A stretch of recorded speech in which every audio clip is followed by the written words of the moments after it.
Welcome everyone to the first of our Lent lunches. We've got 4 weeks together. We have got a break on the 31st of March, so don't be caught out by that. So we've got 3 in a row, then a week off, and then 1 more week to finish the series looking at God and money.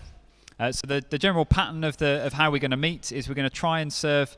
Hopefully we'll get slightly quicker each week at serving and getting started, but we're going to serve the food to you while we kind of chat at the front here about whatever topic we're doing that week. And then we'll give you some time to talk around your tables while we get some food. And then we'll bring everything together with a kind of a final panel session and a chance to pray together before we finish. So that's the general pattern. We're sort of aiming to finish each week by 2:00, and we'll see how we get on. So Jack is going to host us this week. Great. This is kind of vaguely, loosely scripted, and we're just going to see what happens. All right? Yeah, great. So I'm the question master. Good. So we are talking about, as Matt just said, money, God and money. And the first question for you guys is why are we doing this? Why does God care about money? If you look at Jesus' teaching, if you look at the parables, Jesus taught 2/3 of those parables are related to money in some way. If our teaching on Sundays or our teaching as a church followed the same balance of topics that Jesus had in his teaching, then we would be preaching on money at least every 3 weeks, if not every 4 weeks. So if our teaching followed Jesus' teaching, we'd be teaching on money a lot more than we already do. What do you think, Rebi? I think that God is really clear when he talks about a kingdom. He talks about that involves how things work, doesn't it? And money is how things work. It's how it's worked, whether that's been how many goats you have or how much money you have. It's always been part of how the world's worked. But I think Jesus is really clear that it's more than just how the economy works, but it's about our hearts. And God cares about our hearts, as we've been talking about in the mornings. And so why wouldn't he care about money and how we use that and how our hearts are engaged with that, I think. Yeah, one of the kind of the key passages for me on this is Matthew 6. We'll kind of look at this, I guess, as the morning goes on, but just a couple of verses from there to get us started. Matthew 6, verse 19. Jesus says, "Do not store up for yourselves treasures on earth where moth and rust destroy and where thieves break in and steal, but store up for yourselves treasures in heaven where moth and rust do not destroy and where thieves do not break in and steal. For where your treasure is, there your heart will be also." So in the context of money, as Rebi was just saying, in the context of money, Jesus is saying, actually, this is about where your heart is, the way we use money, the way we handle money, what we do with money, our attitude towards money is like a window into what's going on in our hearts. Excellent. Yeah, so it's a window in our hearts, and as you said, like Jesus is talking about that being, about what's going on internally. But does it potentially, I don't know, Rebi, what you think, does it potentially paint a bit of a negative light on money? And certainly, like, for some people looking at Christians, sometimes we'll think, Christians are, think money is bad or think money is unhelpful. What do you think? Do you think money is bad?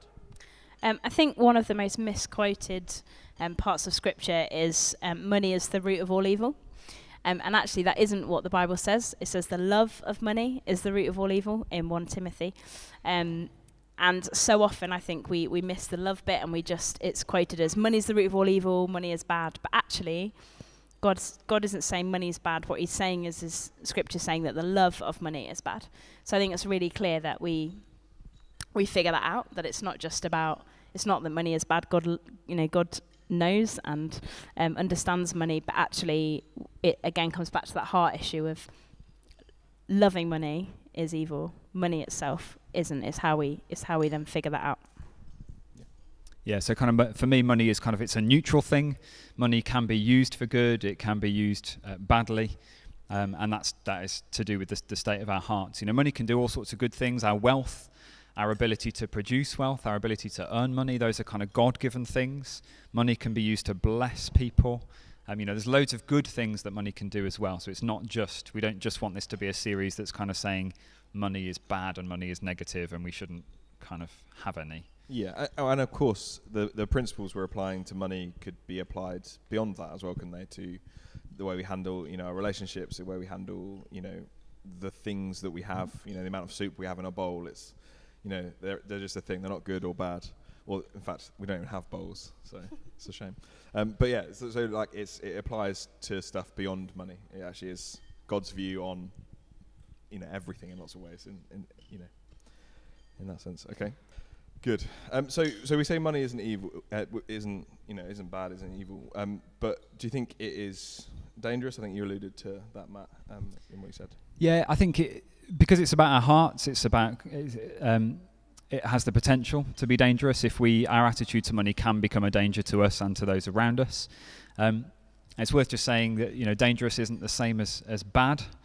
We know that there's all sorts of things that can be dangerous. The fires that we have at home can be dangerous if we use them badly, but we don't just not use them because of that. We learn to use them carefully. So actually, money can be dangerous, but we just need to learn to handle it well so that it doesn't kind of pull our hearts away from God.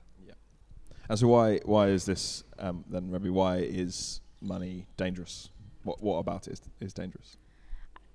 It can have a lot of power, can't it? I think anything that can potentially have power over us is dangerous. The need and the temptation to be rich. We live in a world that is so focused about having money and about that being the goal.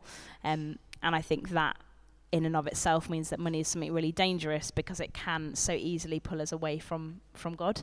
I think it's one of the few things that can really quickly divert our attention from God, because we can find ourselves chasing after that instead of the kingdom. And I don't think that those two things are compatible, which makes it dangerous. Anything that can pull us away from focusing on God is dangerous, isn't it? And we've got to figure out how we do that really well, how we handle money well, so that it doesn't pull us away from God. And I think being rich is it can look really appealing. It can look like really desirable to be rich and to have money. And so, it makes it dangerous because it's tempting, I guess. I mean, for me, even when we're not talking, even if we take kind of faith out of the equation for a moment, that people argue about money when their hearts are set on having more and wanting more. I get to be alongside families who are kind of grieving and planning funerals, and also dealing with inheritances, and also kind of people planning weddings. And it's amazing how those kinds of events can really bring out of the woodwork people's attitudes towards money and some of the huge tensions that there are below the surface. And it comes down to people wanting more or feeling that they need more a lot of the time. And then for us as Christians, when there's a faith aspect to it, that we're not just kind of competing against other people, that money kind of competes for our attention against God as well. And that's a whole kind of added dimension.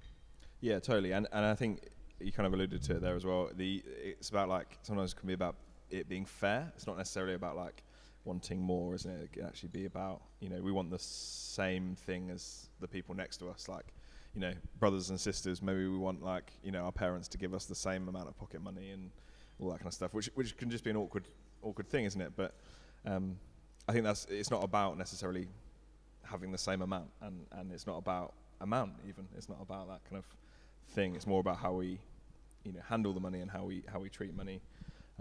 As you said at the start, in ourselves, in our hearts. So what does it mean then to love money? If it says that the love of money is the root of evil, what does loving money look like? So as Matt read out earlier, Matthew 6 is really clear on this. I'm just going to read verse 24 again. It says, "No one can serve two masters. Either you will hate the one and love the other, or you will be devoted to one and despise the other. You cannot serve both God and money."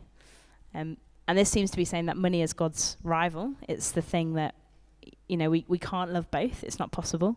So if for me that's reassuring, because it means that if we love God, then we're not gonna love money. We can't. It's impossible for our hearts to love both of those things. So if we love God with our whole hearts, then actually money becomes something we can hold really lightly, and we're gonna explore a little bit more about what that looks like. But actually, if we're motivated by money, then it will only ever lead to us being annoyed at God. When you say money is God's rival, what do you mean by that? Is it that two football teams that are rivals, or is it are they equals? Is that what we're saying? Or? No, I don't think that is what we're saying. what I mean, I guess, is that it can rival our affections. So just in the same way that our hearts are geared to love things, our hearts are geared to love God, but there are other things that can get in the way of that, and I think money is a really obvious one that can rival our love of God, not God himself. Yeah.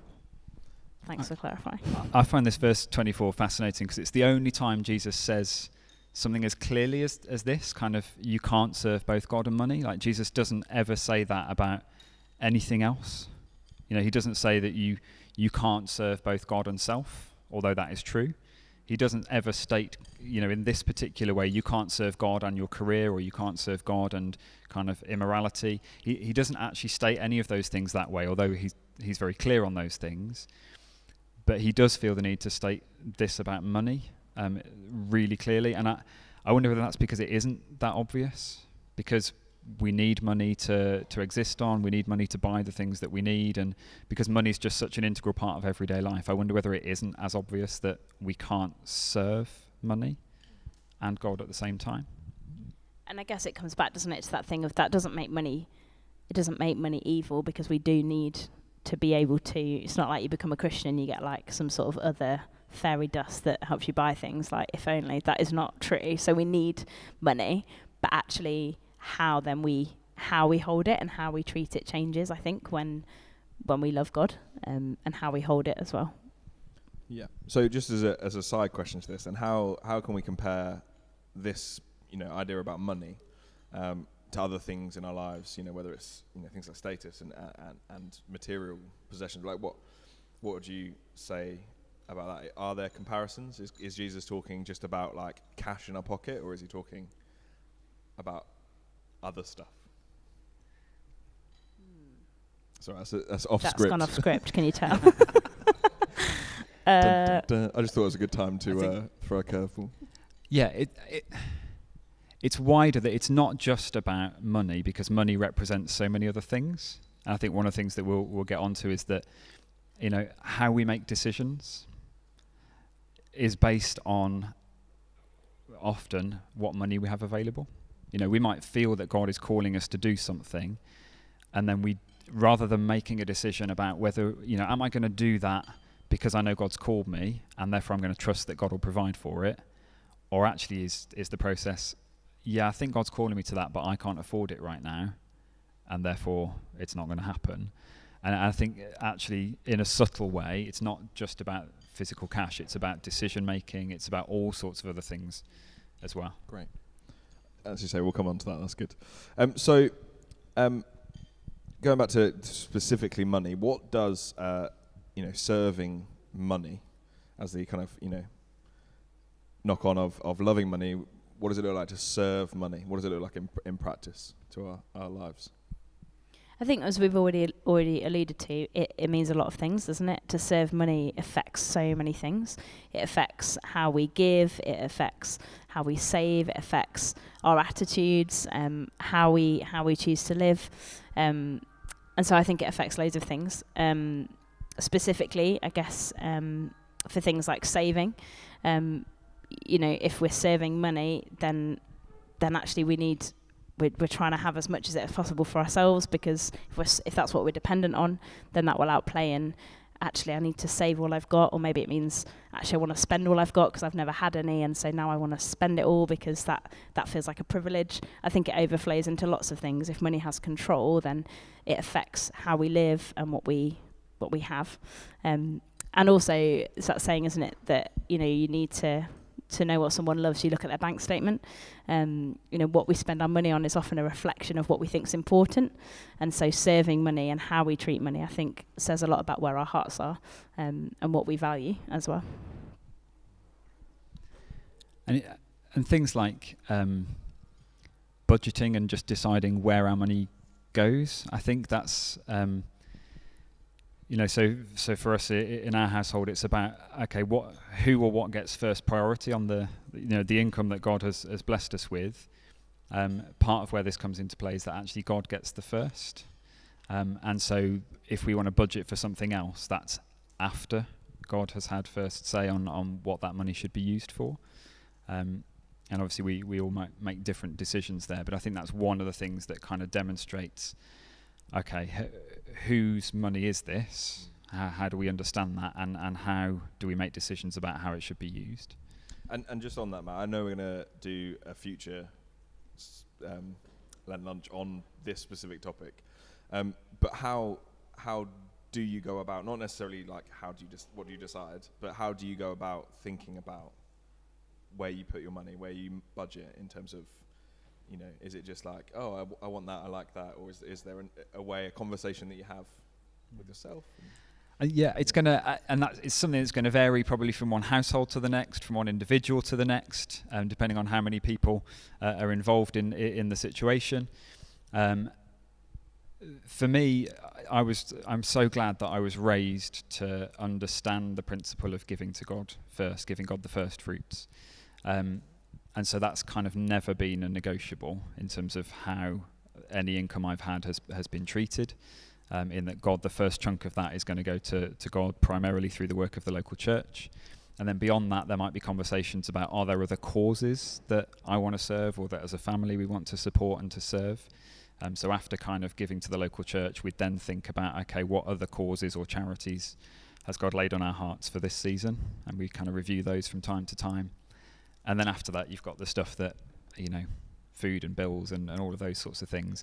And at the very end, then there are the kind of the luxuries. And that's the order that certainly Jess and I would tend to work in. And I think as we explore money through Lent Lunches, as Jack said, we're going to come onto a week on thinking specifically about giving in a few weeks.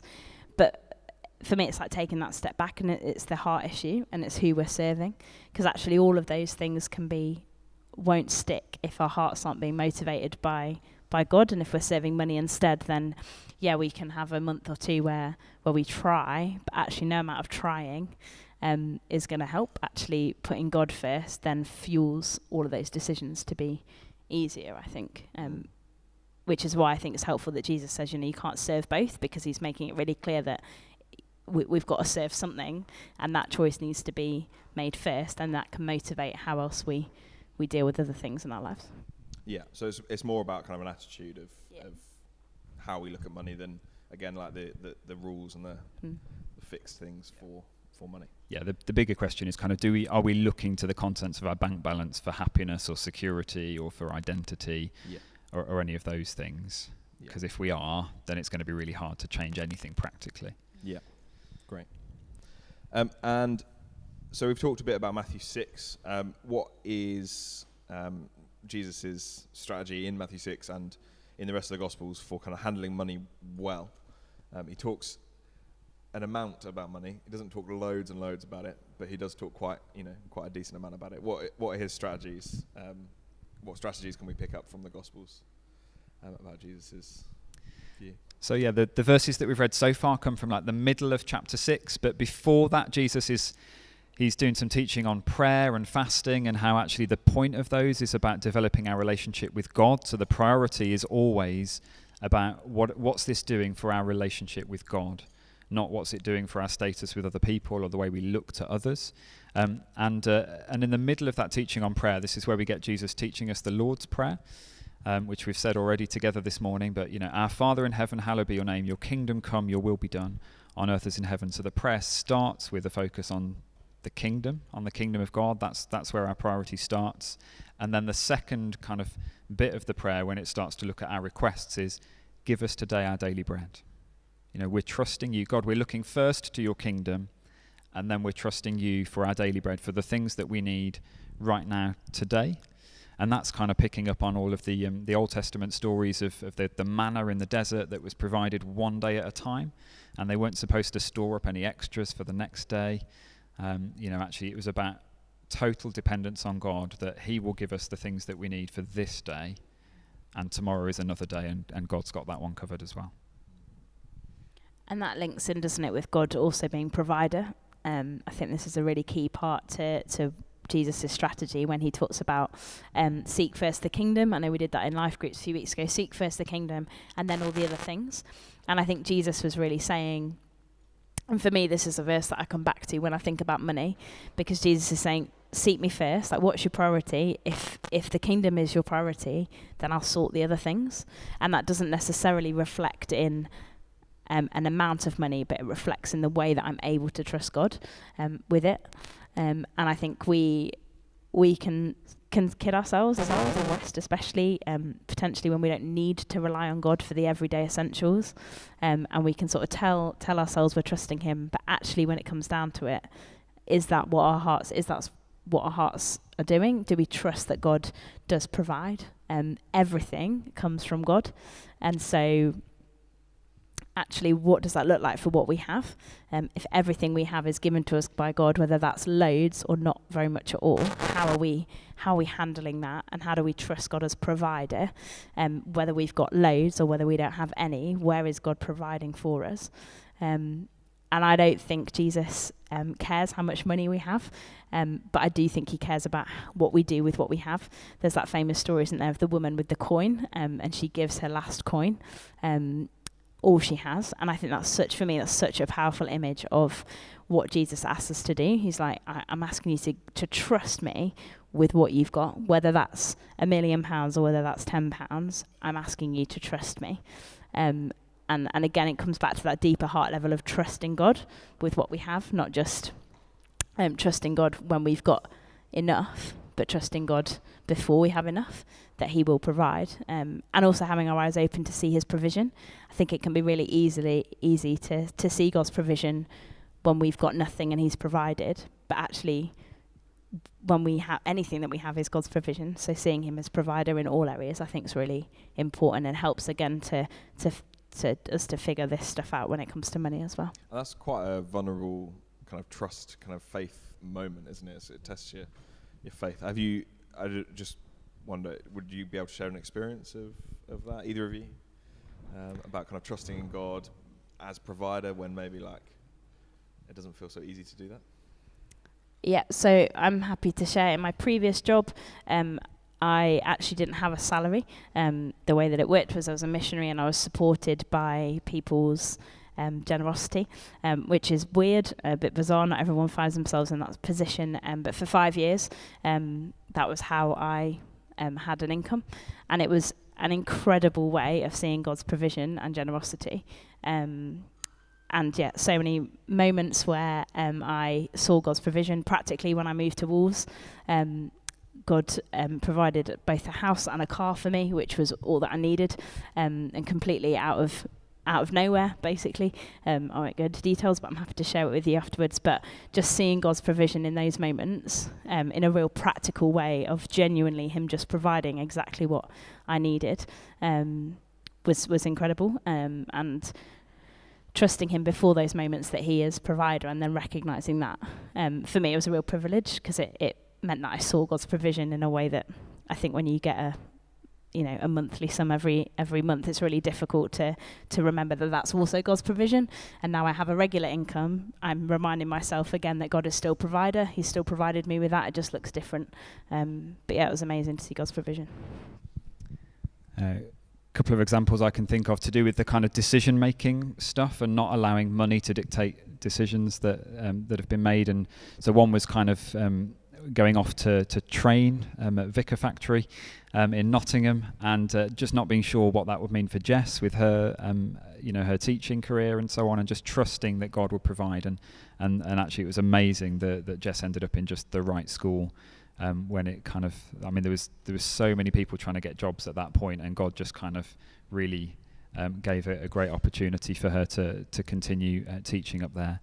And then I think for me, where I really learnt the lesson was at university. I was in a meeting one week, and this guy was talking about missions trips that were going on, and I just knew that I needed to go on this trip to Tanzania. But the problems were that they'd already closed the applications, and they needed the money by last week. And I was like, God, you've got this wrong. And I got no money, and just it wasn't going to be possible. But I went and talked to him, and he said, oh, it's fine. We can extend it a week. You've got a week to get the money. So then I was like, okay, God, if this is you, what are you going to do? And through a number of different ways, through some random donations, but also just through some ideas and conversations God put me into, I ended up with the money within a week. And God was able to provide for what He called me to do. That's great. Great stories. We are also at some point going to get Jess up here, hopefully, as well. We're not just going to talk about her in the third person. We'll get to chat to Matt and Jess in a future week. Just one more question before we kind of talk on our tables. What might it look like, kind of, having gone from, maybe seeing money as dangerous or serving money? What does the opposite of that look like when we're free from serving money? What are the characteristics? What are the things that maybe we're freed up to do? Yeah. For me, it's really exciting. When we're free from that power of money, it allows us to operate within God's kingdom. And for me, it's a really practical way of being able to love God with the way that we treat our money. I love being generous. It's one of the ways I worship God, by just being able to be generous with my time, but also with my money. And the freedom that comes knowing that God's got it is amazing. And for me, it's a way that we worship God with how we give. I love being generous with buying people everything from buying people coffee to the places I support regularly. I love being part of that. And there's a bit in the Bible where it says it's better to give than it is to receive. And one of the challenges I had in my previous job is we had to ask people for money, which in Britain is like top awkward conversation, isn't it? But actually understanding the theology of it's a blessing to give, like we're allowing people to understand their God-given potential when we give people chance to give, and figuring that out and seeing God work has been such a blessing. I was really humbled by the people who supported me. There's people who I didn't see for years who faithfully supported me, and to hear their excitement when, particularly one instance where someone had provided exactly the right time and the right thing that I needed, and she'd heard from God, emailed me out the blue and said, I feel like God's asking me to give you this money for this thing. And it was exactly like I'd had another conversation, and she was just so excited, and I was like, this is unbelievable. You're giving me money and yet you're excited, and that's because that's how God works. And so that, for me, just looks really exciting. Yeah, and for me, just kind of picking up on, following on from that, about living free from worry, trusting God for the future, and then, like the story of me kind of going off to Tanzania, the ability to kind of trust God, to take risks for God, and to trust what God's prompting us to do, knowing that He will provide for that. That's great. Good. So what we're going to do in just a moment is we're going to have a kind of open conversation around our tables where you're sitting. It might be helpful if you want to split into maybe even smaller groups, but if you stay kind of as 5s and 6, that'd be fine. We are we're hoping that this kind of first bit has helped kind of loosen the cogs and has opened up the conversation for you. None of us particularly claim to be experts on this, and we are here just to facilitate the conversation. So please, just feel free to kind of open up more and ask questions. But what we're going to do is we're going to talk around our tables. And have you got the questions on the screen, Matt? Oh, Matt's got a clicker. Look at that magic! It's amazing technology. So we've got a few questions for you guys to discuss. If you could spend $1 million in a day, $1 million? Why did I say dollars? That's so strange. Watching too much YouTube. That's crazy. If you could spend £1 million sterling, right, the right currency, in a day, how would you do it and why? What does the love of money look like in reality? Money over promises but under delivers. How have you seen this to be true? And why is it impossible to serve both God and money? Why do you think Jesus is so specific about this? So these 4 questions, just to aid conversation on your table. We're then going to come back together and have a chance to further discuss this, to throw questions into the mix for wider discussion as well. But please, take this opportunity to be vulnerable, to ask questions. Some of these questions are quite, potentially exposing for you. So I just encourage you to use this as an opportunity to be vulnerable with those on your table and chat through what you think and feel. We're aware we've set the tables up in quite a long format, so if it helps for somebody to kind of move around the other side to help you talk, feel free to do that as well. Great. We're going to eat some soup, but please discuss.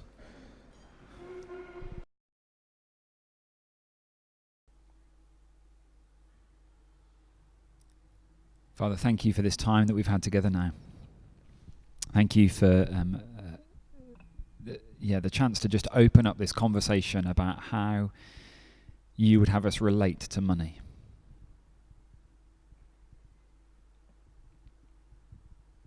There are so many things that we could talk about in so much more detail. Would you help us to use the following 3 weeks really well? To really kind of wrestle with some of these big questions that are raised by money.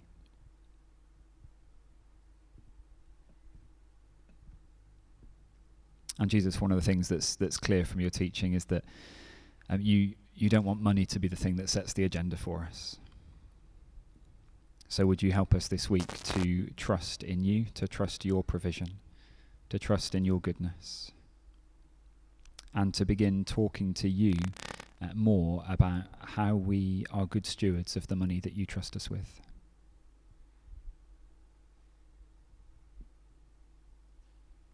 Would you help us through this week to keep asking ourselves these questions about how we relate to money, that we might be those who serve you in the way we do that. In Jesus' name, amen. Excellent. Thanks, guys. See you next week. If you come into the pub, we'll go soon. That's good. It would be really helpful if we could just help all to clear away, if you're able. So everything dirty needs to go down to the kitchen. And then obviously the chairs need to go back. That would be really helpful. We're going to leave the tables at this end of church for next week. So the tables can stay. They can stack over there, but everything else can go back. Thank you.